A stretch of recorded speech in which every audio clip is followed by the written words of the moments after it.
अगर आप या कोई और चीज ब्लैक होल में गिरने लगती है तो इस चीज या आपके साथ दो हैरानकुन काम होंगे।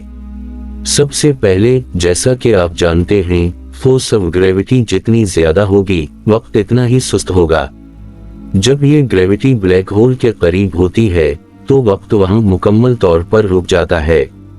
एक ब्लैक होल के अंदर एक दायरा होता है जो कि ब्लैक होल का दरमियानी हिस्सा है, जो इतना ताकतवर है कि कोई चीज वहां जाकर वापस नहीं आ सकती, इतना कि वो रोशनी को भी अपनी तरफ खींच लेती है।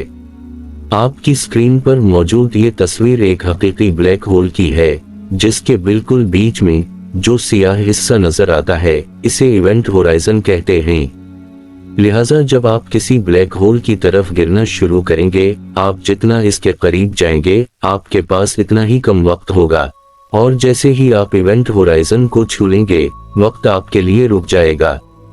इसका मतलब है कि आपके लिए वक्त सफर है, यानी आप पर वक्त का इतलाक नहीं किया जा रहा है, लेकिन बाकी कायनात में वक्त उसी रफ्तार से चल रहा है जिस रफ्तार से ये मौजूद है। तो जिस लम्हे आप इवेंट होराइजन को छूते हैं तब आप देख सकेंगे कि क़यामत तक जो भी वाक़यात रूनुमा होंगे। दूसरे लफ्जों में, जैसे ही आप ब्लैक होल के इवेंट होराइजन को छुएंगे आपके लिए क़यामत का दिन आएगा, क्योंकि वक्त आपके लिए बिल्कुल जीरो है। अब जो चीजें ब्लैक होल के इवेंट होराइजन को अबूर करती हैं तो इन चीजों के लिए भी क़यामत आ गई है, लेकिन हम उसे नहीं देख सकते, और इसकी वजह यह है कि अगर हम एक बड़ी दूरबीन से इवेंट होराइजन को देखते हैं तो वो हमारे लिए रुक जाती है, लेकिन हकीकत में वो चीज पहले ही इवेंट होराइजन को अबूर कर चुकी है। इसका मतलब है कि हम ब्लैक होल में दाखिल होने वाली कोई चीज नहीं देख सकते, क्योंकि वहां का वक्त बिल्कुल सुस्त है।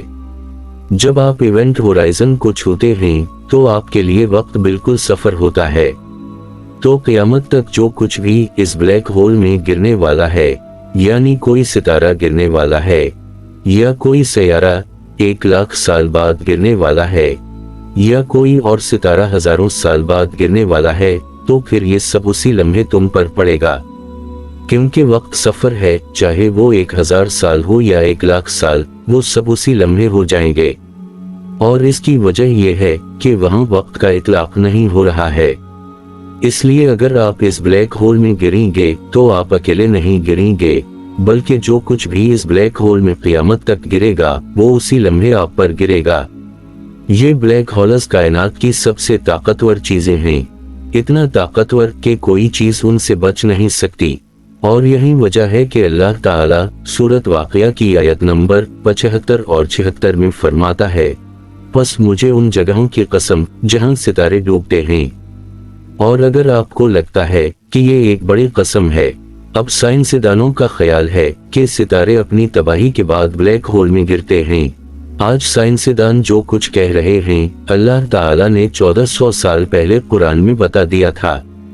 कुरान ने सूरत मरसलात की आयत नंबर 8 में सितारों की तबाही के बारे में क़यामत का दिन बताया है और कहा कि उस वक्त तमाम सितारे रोशनी में बदल जाएंगे। जब सितारों की तबाही खत्म हो जाएगी, यानी वो रोशनी में बदल जाएंगे, फिर वो ब्लैक होल में तब्दील हो जाएंगे।